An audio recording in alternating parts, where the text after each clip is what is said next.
ครับน้ำปิงนะครับก็จริงๆปีนี้ก็เห็นด้วยกับประเด็นแล้วก็ธีมในปีนี้ที่ว่าด้วยเรื่องของการศึกษาเนาะเป็นหลัก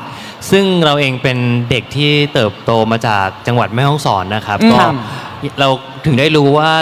ในพื้นที่จริงๆแล้วยังมีเด็กเยอะที่ขาดโอกาสเพราะฉะนั้น